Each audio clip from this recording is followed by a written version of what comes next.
You're listening to WCOM LP 103.5 FM Carborough and Chapel Hill. It's a Tuesday, it's 5 o'clock, and that only means one thing. It's time for another round of Snarky Faith with your host, Stuart Deloney. This is a space where we irreverently wrestle through life, culture, and spirituality, all with our heads in the clouds, our tongues in our cheeks, our hearts in our sleeves, and our feet on the ground. At Snarky Faith, the questions or even the answers are never the point. It's all about the conversation. So here's your host, Stuart Deloney. Well, good afternoon and welcome to another round of Snarky Faith Radio. I'm your host, Stuart Deloney, and welcome again here to Snarky Faith. Thanks for joining us this week. We are on, what is this? A short week because we've got Thanksgiving happening. For most of you, short week, right? And for me, this will be a little bit of a shorter show, just fair warning. And because of that, we are not going to have our regular rundown of Christian crazy going on this week. Why? Well, do you need a bunch of just blathery-headed idiots raging at you here on the podcast? Because you know you're gonna get that on Thanksgiving. As you're sitting around there with family and friends, you're gonna have enough crazy to deal with on your own. Which is why, towards the end of the show, we're gonna give you the rundown of how to survive Thanksgiving. Actually, no, forget that. Not how to survive, how to thrive in Thanksgiving, how to set a plan, how to set some goals, and make your way through the turkey day. And do it with as little bloodshed as possible. So hopefully we'll have some tips.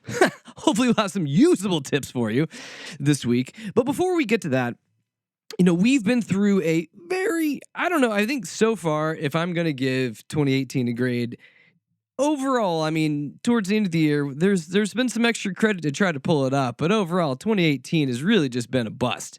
And because of that, we're not going to mention the orange's name, whom we won't speak of or talk about here on the show today, because you're probably going to hear it. You probably have that MAGA-hatted uncle that will be there to ruin any bit of merriment and happiness and joy on Thanksgiving. So I'm not even going to speak his name. I'm not even going to say tea or rump or anything else like that. No. We're not going to talk about it. But what we are going to talk about is something that's kind of in the sphere of this, that's kind of hovering around in the periphery of what's going on here within the cultural zeitgeist right now here in America. What I want to begin to talk about is the way that we consume information, more specifically, the echo chambers that we find ourselves in. So to begin this chat, we need to have a couple of definitions in mind for us to be able to really think through and, I don't know. I think these are ultimately will be good for us to kind of begin to frame what we're talking about here. And one of the terms that gets tossed around a lot, and we've talked about it way in the past on the show, is the term confirmation bias. And I found a pretty good definition of it that I tended to like, and I think it's going to fit this conversation pretty well. And this comes from, it is a Dr. Helschmidt, who wrote What is Confirmation Bias in Psychology Today. And he says this, he says, confirmation bias occurs from the direct influence of desire on beliefs. When people would like a certain idea or concept to be true, they end up believing it to be true. They are motivated by wishful thinking. This error leads the individual to stop gathering information when the evidence gathered so far confirms the views or prejudices one would like to be true. He goes on to say, so once we have formed a view, we embrace information that confirms that view while ignoring or rejecting information that casts doubt on it. Confirmation bias suggests that we don't perceive circumstances objectively. We pick out those bits of data that make us feel good because they confirm our prejudices. Thus, we may become prisoners to our own assumptions. For example, some people will have a very strong inclination to dismiss any claims that marijuana may cause harm as nothing more than old-fashioned reefer madness. Some social conservatives will downplay any evidence that marijuana does not cause harm. So what we begin to see here in that situation, that was his example, not mine. What we begin to see is how we just collectively as a culture begin to step into this narrative of how we consume information. And as we consume information, it goes through those biases or lenses in our minds, and we get situations like what he's speaking about here, which is confirmation bias. And the article pushes this point home a lot further, saying this: self-deception can be like a drug, numbing you from harsh reality, or turning a blind eye to the tougher matter for gathering evidence and thinking. As Voltaire commented long ago, illusion is the first of all pleasure. And in some cases, self-deception is good for us. For example, for dealing with certain illnesses, having positive thinking may actually be beneficial, such as cancer, but not with diabetes or ulcers. There's limited evidence that believing that you will recover helps reduce the level of stress hormones, giving the immune system and modern medicine a better chance to do their work. So in sum, people are prone to believe what they want to believe. Seeking to confirm our beliefs comes naturally, while it feels strong and counterintuitive to look for evidence that contradicts our beliefs. This explains why opinions survive and spread. Disconfirming instances are far more powerful in establishing truth. Disconfirmation would require looking for evidence to disprove it. So that's our first term that we are running with here.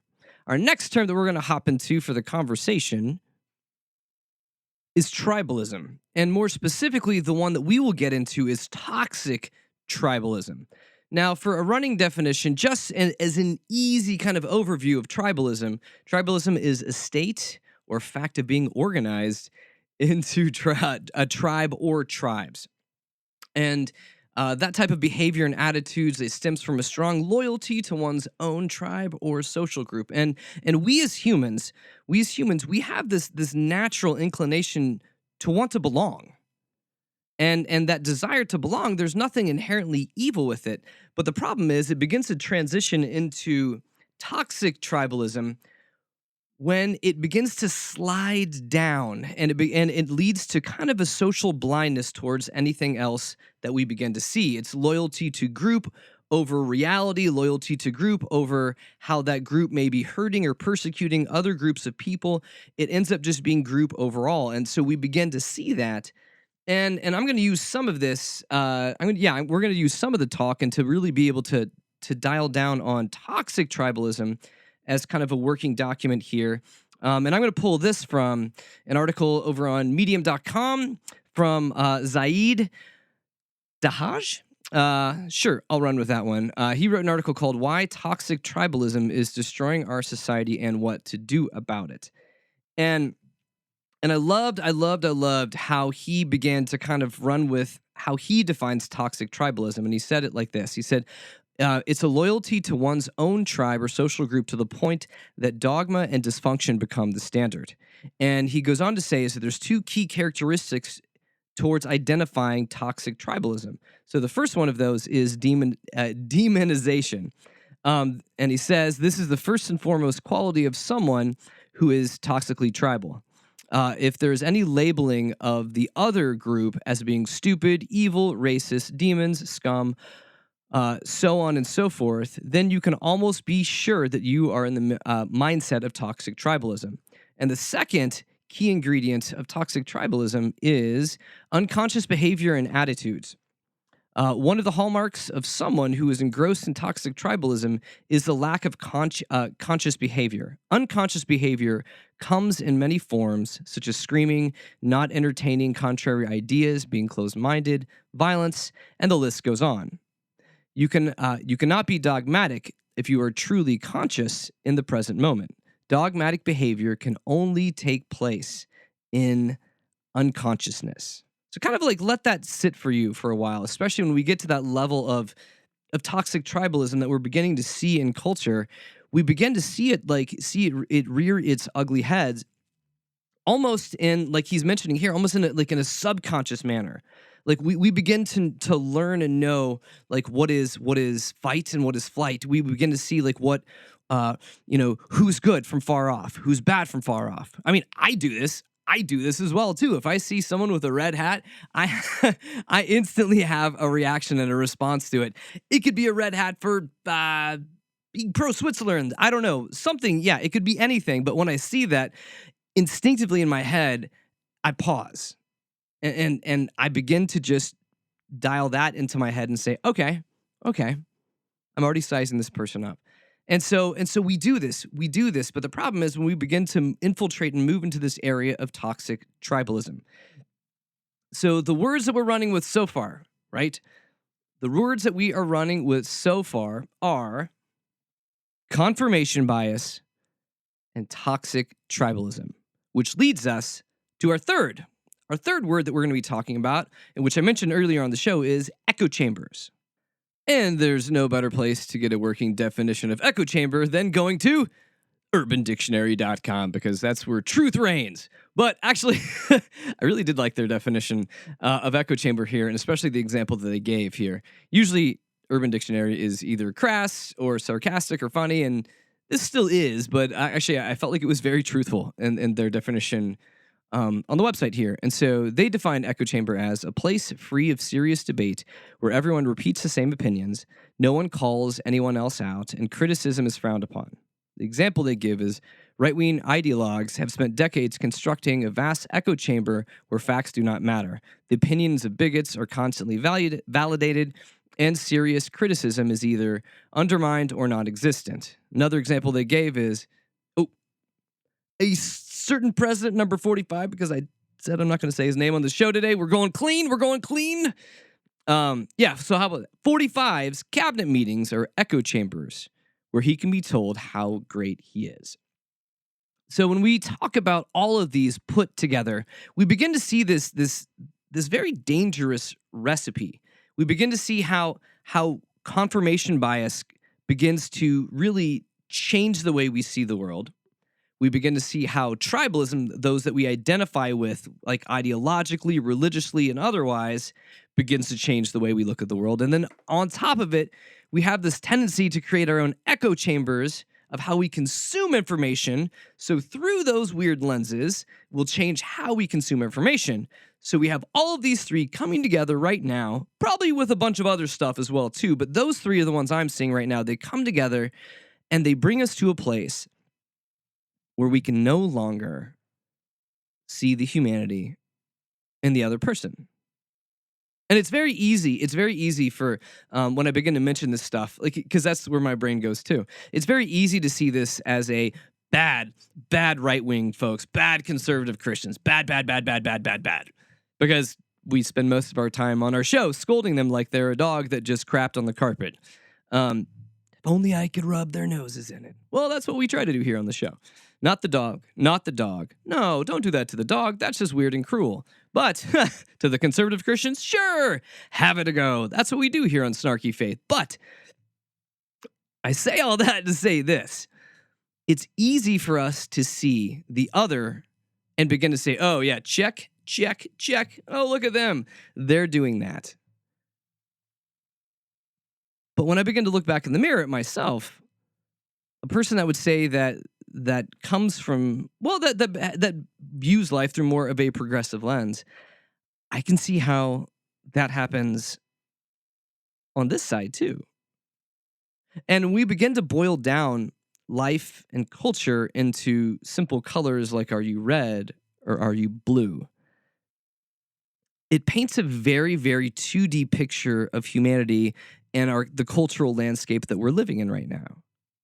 Because if we all think about this, if we all think about the complexities of our lives, like the people that we interact with, the different hats we wear, the different languages that we speak, or how we, change what we say to different groups, we constantly are processing tons of information on a regular basis.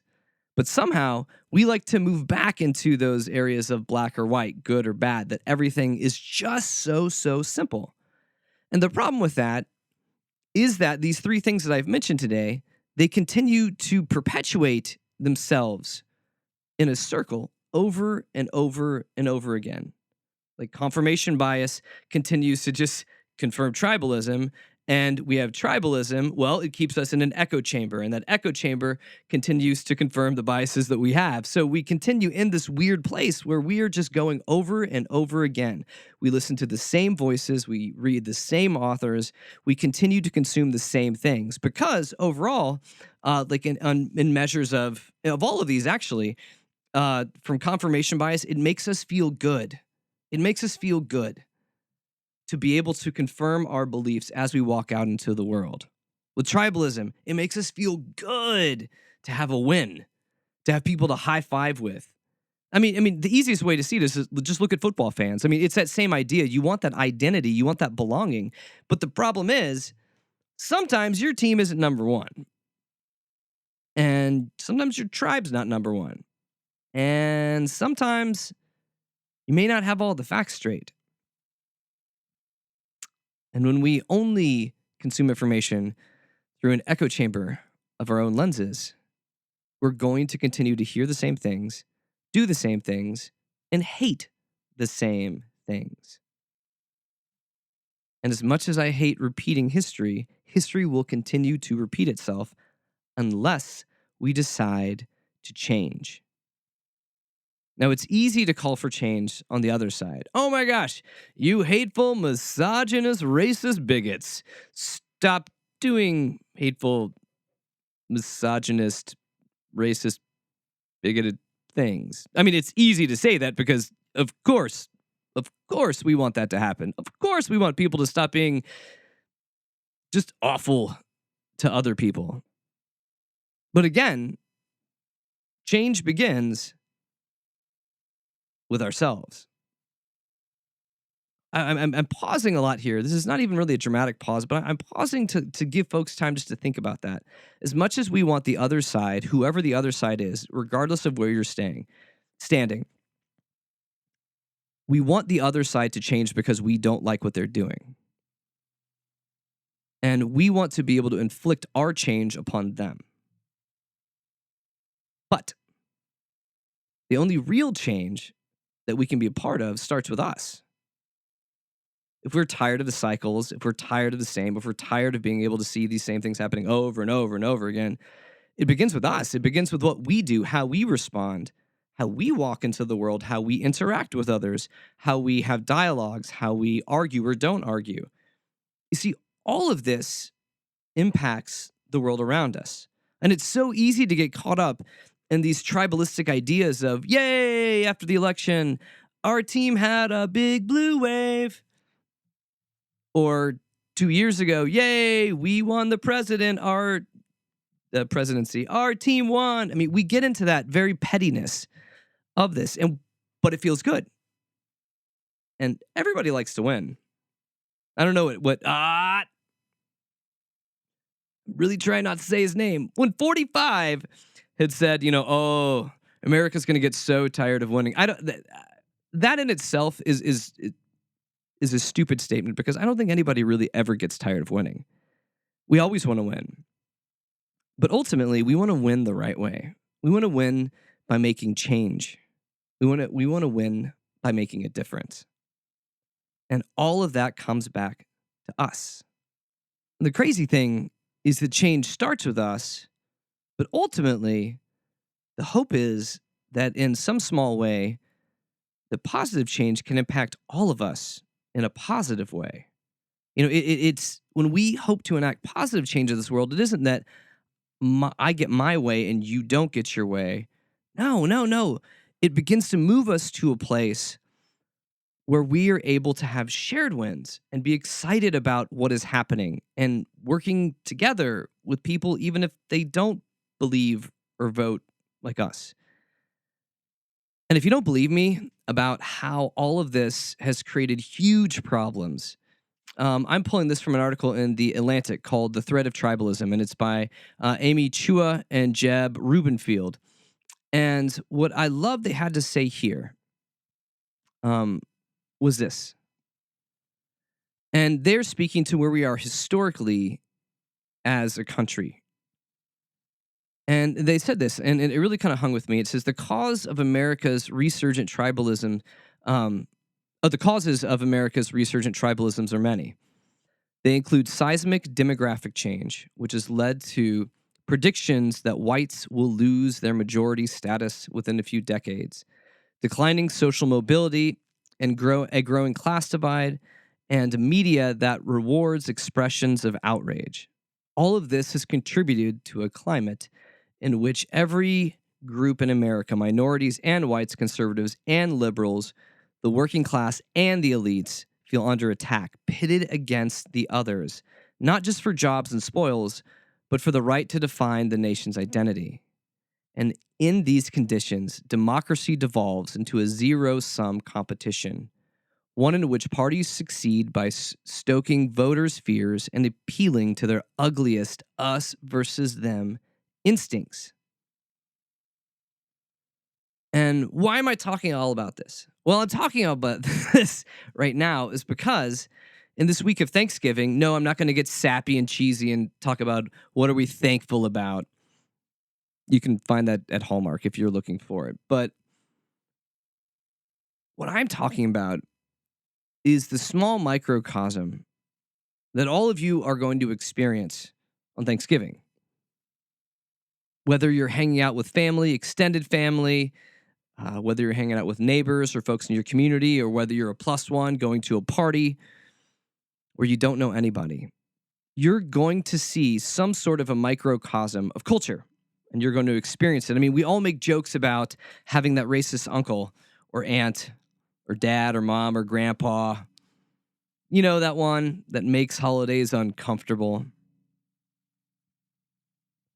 But how we respond to those folks has an impact. It has an impact on how we move forward. It has an impact on our own souls and what we believe in and what we aspire to be a part of. Whether you're Christian or atheist, whether you're Republican or Democrat. Like they said in that article, I love them saying that this isn't a zero-sum game. We're a vastly different group of people all thrown into some weird melting pot that is America here. And the sad fact of the matter is our churches don't help with this. And I feel like in many ways, the churches are also part of the problem within this. And if you think back about this, think about echo chamber, check. Tribalism, check. Confirmation bias, check. You know, those things are kind of rinse and repeat, and they continue on Sunday after Sunday. I mean, even the nature of churches in America, if we look at them here, think of these denominations, different splits, different offshoots, different groups that believe this, that don't believe this. Those that are Calvinist or Armenian, all those. We continue to see these, and we argue for supremacy, wanting to win. Who knows the most? Who knows more? Who has the best theology? Who has the biggest building? All of this. And we're killing ourselves with it. Because when Jesus was establishing what he called the church or ecclesia, these people of God, this wasn't about a corporation, an institution, a tribe, a political party. It wasn't about any of that. It was about this idea of us loving our neighbors, loving our enemies, loving those that aren't like us, about doing good in our communities, doing good for the greater good of the world. It's about doing greater good for those that will come after us that we don't even know. And these ideas of grace and compassion and love and peace, those kind of things reigned, and those kind of things bound us together. But now we're worried about, well, I believe the Bible says this. I believe the Bible says this. Well, I voted this way. Well, I voted this way. And so on and so forth. And the further we argue, the further we go, the harder our hearts get. And the more and more deaf our ears become. If we can't see the humanity and the folks sitting around our table at Thanksgiving, we are in trouble. And if we can't see their humanity, what does it say about our own humanity? You see, these are scary times. There's lots of things to be terrified about. There's lots of things to be scared about. We can be scared about whatever our president's going to do or say or whoever he's going to piss off next. We could be scared about can North Korea really shoot a bomb that hits anywhere. We can be worried about the rise of authoritarianism. There's so many things for us to be able to be worried about. Climate change, income inequality, the list goes on and on. But the real thing we need to be scared about is us losing our own humanity in the process of all of this. And our pursuit of the end justifying the mean of needing to fix this all right now.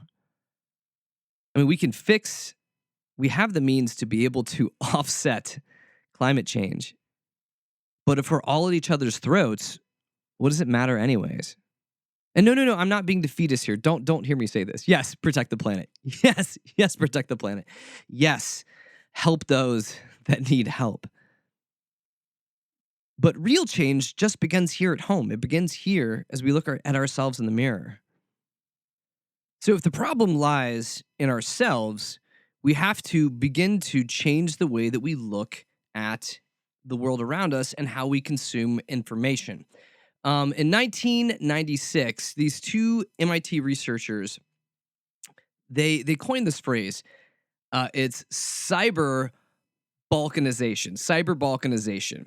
And in their report, they said this, and this is coming from Marshall Van Alsten and Eric Byron Jofson. And so they were speaking about cyber balkanization in these terms. They said, individuals empowered to screen out material that does not conform to their existing preferences may form virtual cliques, insulating themselves from opposing points of view, reinforcing biases. The internet users can seek out interactions with like-minded individuals who have similar values and thus become less likely to trust important decisions to people whose values differ from their own. And the last article I kind of want to dive into a little bit is by David Robert Grimes in The Guardian. It's an article entitled "Echo Chambers Are Dangerous and We Must Try to Break Free from Our Online Bubbles." And I believe he begins to kind of lead us in a direction to be able to, lead us in a direction out of where we're at. And he says this, and speaking about echo chambers, so why does this happen? Part of the problem is our reliance on internet giants and their vested interest in rewarding us with what we like to see. Everything from our Google searches to our Facebook news feeds are tailored to keep us engaged and generate profit. But while there is limited evidence that the filter bubbles might reduce diversity, the data suggests that we play the lead role in driving our own polarization. It's coming back to us, folks. He continues saying, we are much more homogenous than we think and tend to interact more with people who echo our own beliefs. A recent study in Science found that we tend to engage most with information that flatters our own ideological preconceptions, and that this accounted for much more selection bias than algorithmic filtering. So as much as we want to blame Google and all of them, it still comes back to us, but we still have to be able to watch out to how information is being fed to us. The article continues saying, it doesn't have to be this way. The echo chamber may be comforting, but ultimately it locks us into perpetual tribalism and does tangible damage to our understanding. To counteract this, we need to become more discerning at analyzing our sources, something we are currently poor at doing. More difficult, perhaps, is that we must learn to not cling to something solely because it chimes with our beliefs, and be willing to jettison any notion when it is contradicted by evidence, no matter how comforting the disproven idea may be. And as the great physicist Richard Feynman once observed, we ourselves are the easiest person to fool. This adage should never be far from our minds in this interconnected world. So he's beginning to push us towards where we need to go. So a couple things off the top of my head about how we consume information, which is a starting point. Because we tend to only read things that confirm what we already believe. So that being said, we need to be willing to read things that may offend us. We need to be willing to read stuff that we don't agree with.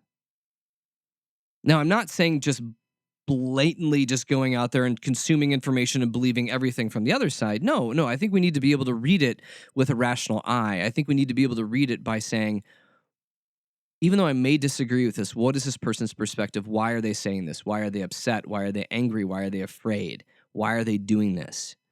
We need to become more discerning readers and being more discerning about how we consume things.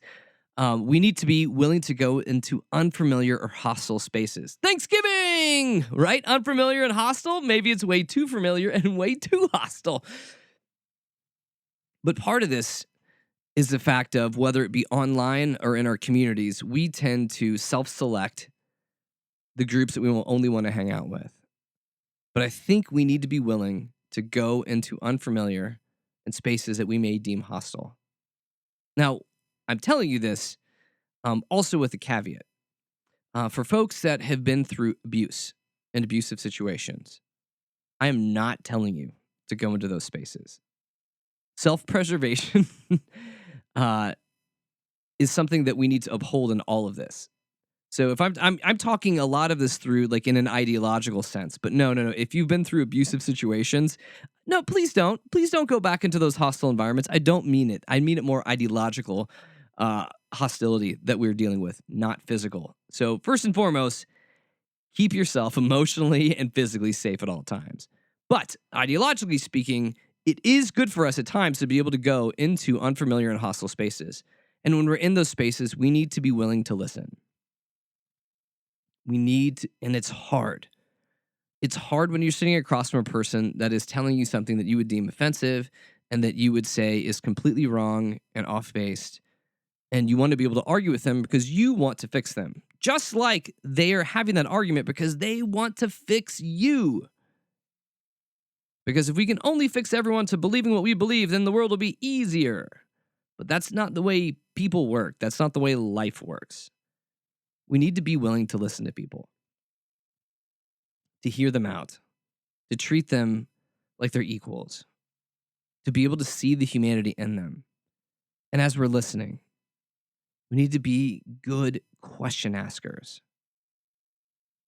If you're disagreeing with what someone is saying, especially like disagreeing like in your own heart, like that, that kind of disagreement that's like in the fiber of your being, you're like, oh my God, everything they're saying is 1000% wrong. And you want to just almost like go into an Alex Jones type rage and just like, and set the world straight. That's easy. Getting angry, easy. Going off on people, easy. The hard thing is to begin to ask them questions. And I'm not saying condescending questions, but really questions that can lead you to understand why they believe what they believe. Like, what are the root causes of this belief? When someone is screaming that we need to lock up all immigrants, what drives that statement? We get hung up in the statement, but we actually don't pay attention to what's driving that statement. And usually statements like that are a fear, or a fear of loss, or a fear of not feeling safe. And see, those kind of core fears or those core impulses that drive folks, I think you're going to begin to see you have a kinship or a commonality to that. There are all things we fear. There are all things we worried about. And you may not agree with their conclusions, but you can at least see that oftentimes people are speaking from places of pain. And oftentimes the more offensive their standpoint, probably the deeper the pain. I'm not saying that happens everywhere, but I've noticed that a lot when I talk to people. Usually folks that are absolutely offensive in what they're saying, they say those things as some sort of a defense mechanism to begin to not have you look at them. They're hurt, they're broken, and they're still humans. And if you're a person that believes in God, they're folks that are created in the image of God as well, too, just like you are. And I know all this is really kind of a hard pill to swallow, and it's not something you want to hear going into Thanksgiving, where in many ways you want to go in guns blazing and be like, I want to set the record straight, and I want to fix all these people at this table. I want to get all this bad theology and bad politics out there, and I want to make sure they understand the truth. But they're saying the exact same thing about you. And if our interactions with others are always about being ready for a fight, I feel like we've lost something. We've lost something pretty great. If that's where we're at. And I want to give a couple more tips of wisdom from Zahid Dahaj, the one I had spoke to earlier about toxic tribalism, and these were some tips that he was actually pushing forth too. And I think these are also, they kind of lay on top of the others I was mentioning, but and these were his reasons for how to destroy toxic tribalism. His first one being become an individual. And in the article, he also throws in an amazing quote by Friedrich Nietzsche that says, the individual has always had to struggle to keep from being overwhelmed by the tribe. If you try it, you'll be lonely often and sometimes frightened, but no price is too high to pay for the privilege of owning yourself. So one of the problems with that toxic tribalism is that you lose your individuality. So continue to become an individual. Follow what interests you. Develop a sense of independence. Sure, you can identify with folks in a group and a lot of the beliefs of a group, but remember, the group does not tell you how to think or to believe or how to process the world around you. That's how, in situations of toxic tribalism, we can also get into abuse. So continue to be an individual.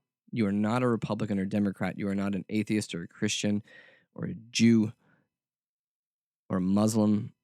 You are human first and foremost.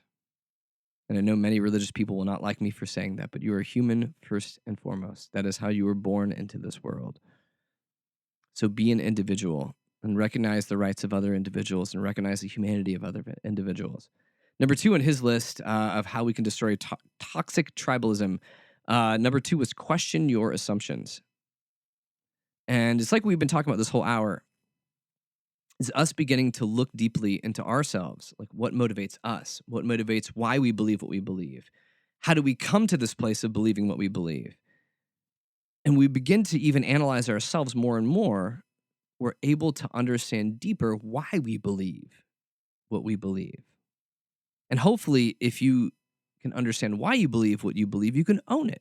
And you can own it in a way that you own it with an open hand, where you're able to still go out and talk to others that don't believe the way you believe. And questioning our assumptions is actually beneficial to us because it shows us our blind spots in life. Even though all of this stuff kind of feels like you're playing the game of operation on yourself. Question your assumptions. Question why you believe this. Oh, this sounds too painful. I would rather just be angry and post a meme online. That's an option. I'm not saying it's the best option. Number 3 on their list was entertain contradictory ideas. And he says, entertain ideas that go against your current beliefs and worldview. This will help you to become more open-minded on your journey. Have discussions with other people. Go to lectures and so forth. Number 4, reading and research. This will open your mind to new perspectives and allow you to step away from the subjective aspects of your life. I love number 5 on his list, travel. Traveling is a great way to experience other cultures, which just shatter your assumptions and ideas about your cultural norms. And 6, this comes down to everything. Be kind. He says, this one seems ridiculous to mention, but I think that it's one of the most powerful things that we can do to combat toxic tribalism. Approach everyone with kindness. Treat those around you how you yourself would want to be treated. And that sounds a little like Jesus. The do unto others, you'd have them do unto you. What? I mean, Jesus doesn't have to be a conservative a-hole? No, actually, he's really not a conservative a-hole at all. If you actually go into the Gospels of Matthew, Mark, Luke, and John and read about Jesus, this is the most important thing I think of all of this, is be kind. It doesn't mean be a punching bag, but be kind. And in certain situations, especially moving towards Thanksgiving, you may have to practice radical kindness because Thanksgiving is difficult for most of us. How about that? Most of us. There's some people that will love it and have a family fun time for all. But by and large, as the stereotypes continue to move on, we know that Thanksgivings can be hard. And as I've talked through all of this about us changing the way we look and that how we approach the world, how we approach digesting and bringing in information, how we challenge ourselves, helps us to be better people, and it helps us to engage better with the problems that are facing the world today. Because, as I'd mentioned before, if we have issues that are catastrophic, like climate change, whether we are Republican or Democrat will not matter in the end. When it comes down to basic times and basic natures of survival, all this other stuff, all these tribes in many ways will start to fall away. So one way to make America great again is for us to be kind, for us to go out and engage with others in a different way, for us to have a different posture when we approach conversations with people that we don't like. Change begins with us. And so here's your homework. I'd promised this earlier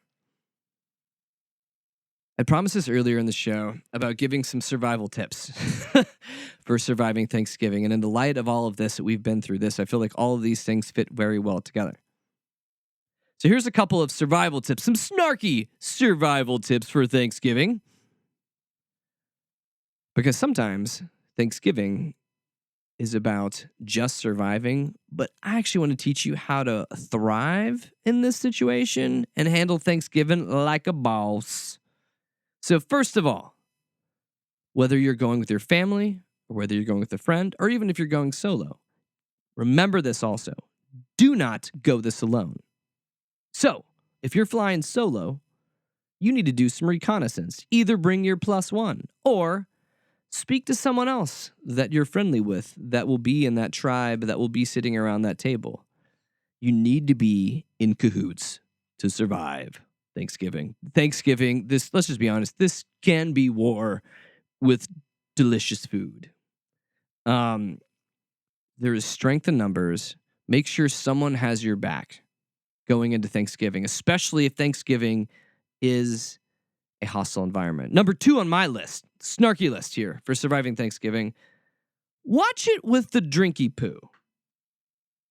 So watch how much you drink on Thanksgiving. Now, I'm not being a teetotaler here. What I'm telling you is this. The liquor can be your best friend, or the liquor can be your worst enemy in these situations. What do I mean by that? Well, your natural inclination, if you're going to a situation that you already you just assume in your head to be painful, the easiest answer is to numb the pain. I get it. Been there, done that. But. If you're trying to survive this day, you may not want to go too heavy on the sauce, depending on your situation, because what it begins to do is it makes you drop your guards down. And if you're walking into a hostile Thanksgiving situation, you want to make sure that you're protecting yourself and that you're not engaging when you don't need to engage. So remember that. Watch out for the drinky poo. It can be your friend or it can be your enemy, depending on the situation you're having there. And here's what I also want to give you. Now, keeping in mind, some of these are survival techniques for making it through Thanksgiving. Learn the art of deflection. Oftentimes, you may find yourself being cornered by somebody, asking you very pointed question, whether it be about politics or your personal life and things that you don't want to answer. Learn the art of deflection. Oh, hey, did someone call me in the other room? I'm sorry, I'll be right back. Oh, I think mom needs help in the kitchen. Or returning a question with a question. Those are always perennial winners. So learn the art of deflection. It can save you in the end. Also, here's a quick little tip. If you're like in awkward situations, you can always pull this one out. And this is like a cheap one. This is a cheap cheat. But you can always be like, oh, hey, it's picture time. Let's get together and have some pictures. Or, oh, I'm sorry. I wanted to go capture some pictures of this event. I can't keep having a conversation about why you think the immigrant caravan coming towards here is going to destroy the earth. I'll take pictures and we'll just put a pause on that for now. And you say that knowing you're never going to unpause that. You're going to leave that thing like you rented that sucker from Blockbuster 20 years ago. You're leaving it on pause in the VCR just forever. It's there forever. So remember, come up with an excuse. Taking pictures is always a great one. But also when you're caught in these situations, we'd mentioned this earlier when we were talking about echo chambers, ask questions. Ask questions. Sometimes a great way, and this kind of still comes under the art of deflection, but begin to ask questions with folks. Ask them about their lives. Don't make this just about politics. Oh, yeah, so what have you been up to this past year? Oh, tell me about yourself. What's new? Those kind of open-ended questions, because guess what? Whether you're right or left, whatever like tribe you're in, people generally like to talk about themselves as long as you're not being creepy or crazy. So as long as you're not creepy or crazy, asking lots of questions and getting to understand other people can also be a good technique. And to some degree, depending on your own situation, part of Thanksgiving is being able to manage time. And when I say manage time, here's what I want to tell you here. Before you step into a situation, now this is really I think this is good information for anybody going into any kind of a holiday gathering, but especially if your holiday gathering is hostile, set goals ahead of time. If you're traveling with somebody else, if you're going into this battle with somebody else, set goals and set an exit strategy. One of the greatest things that my wife has ever taught me was this. Establish a time that you're going to leave. I mean, seriously, this is like if you're in prison, you know when your parole hearing is. You know when you're going to get a whiff of freedom. Oh, the sweet smell of air out there. Know what your goals are. Know when you want to leave and know how you're going to leave. If you're going with your family, if you're going with a friend, talk about this ahead of time. I know this sounds insane, and maybe it is, but having a nice, clear exit strategy or excuses always work, but having a nice, clear exit strategy will keep you alive in all of this. Because I believe that even though Thanksgiving is insane, and maybe it's not just my family, but a lot of our families are crazy. But I think that even in all of this, these are opportunities for us to learn to be better, for us to learn to engage with things that are difficult and be able to walk through them constructively and find a better way to live in the midst of all of this. So if we talked about this hour, we need to be aware of the echo chambers that exist, that we find ourselves in. We need to be able to see toxic tribalism and avoid it, but also see those places in our own hearts where we can kind of lean into those places and start to ask questions about those. Like, why do I like that? Why does that feel good? Should it feel good when I chant lock her up or lock him up? I don't, whichever way you go with that. And confirmation bias.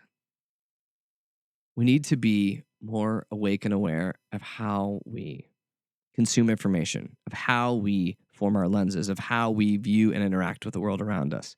We can do this. And I know in many ways, it would be easier to have a show for me to tell you guys, here are the 5 things you need to do, even though I've listed off several lists of suggestions. But life is messy. Life is hard. The road of faith is messy and hard.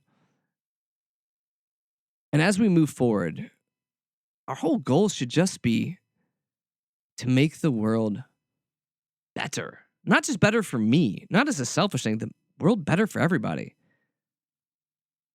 That would be my hope for all of us. So on this Thanksgiving-ish themed episode, I will send you off. With an Irish Thanksgiving blessing. You've probably heard this 1,000 times, but I like this. And it goes like this. May the road rise up to meet you. May the wind always be at your back. May the sun shine warm upon your face, and the rains fall soft upon your fields. Until we meet again, may God hold you in the palm of his hand. So as you walk out unto this week, or drive out or fly out into this week, wherever the way that your life takes you, remember, whether you're waiting in line at an airport, whether you're trying to hail a taxi, whether you're sitting across the table from someone with an ugly sweater and an uglier view of the world, you are the change that needs to happen. And you have within yourself the ability to be able to make change. And don't let these holiday seasons be something that you let others harden your heart. Instead, kind of walk into it with an open heart. And an open heart to where you're able to grab onto the good and just let go of the bad as you move through this. Because guess what, folks? I may have a microphone here, but I am still in process. I don't have it figured out. I'm still messy, and I'm pretty sure you're still messy too. So hopefully we can all kind of stumble forward in a positive direction together to being less and less messy. And as I look at the time here, I was planning on padding the rest of the show with a bunch of snarky Thanksgiving-esque music, but oops, I talk too much. Someone's got a big mouth. But I seriously do that. I send you off, as I do every week, with the holiest amount of grace and snark and peace. Just knowing that I believe in you, you can make that change within yourself. You can survive Thanksgiving, and you can do it. I believe in you. You can do it. So as we end this broadcast, just a reminder that you can catch us on podcast at www.snarkyfaith.com. And as I hear from other listeners out there in the world, please drop me a line. questions@snarkyfaith.com. Questions, criticisms, critiques, ideas for new shows, feedback, whatever you want to tell me, I'm here to listen. And guess what? I respond to it all, unless you're spam. But if you're listening to the show right now, I'm pretty sure spam can't listen. So go out and carry grace and peace and snark with you. See, you got 2 blessings this week. Whoa, it's a Thanksgiving miracle. But have a wonderful and safe holiday week, and I will be back again next week. I'm out of here. See ya. WCOM is listener-supported community radio, and Snarky Faith is only possible through our sponsors. Lumen, a spiritual community of seekers, sojourners, question askers, doubters, and skeptics, is a collective of fellow travelers that embrace the truth that all of life is sacred, hope is real, and tomorrow can be a better day than today. All are welcome. You can find more information at www.lumencommunities.com.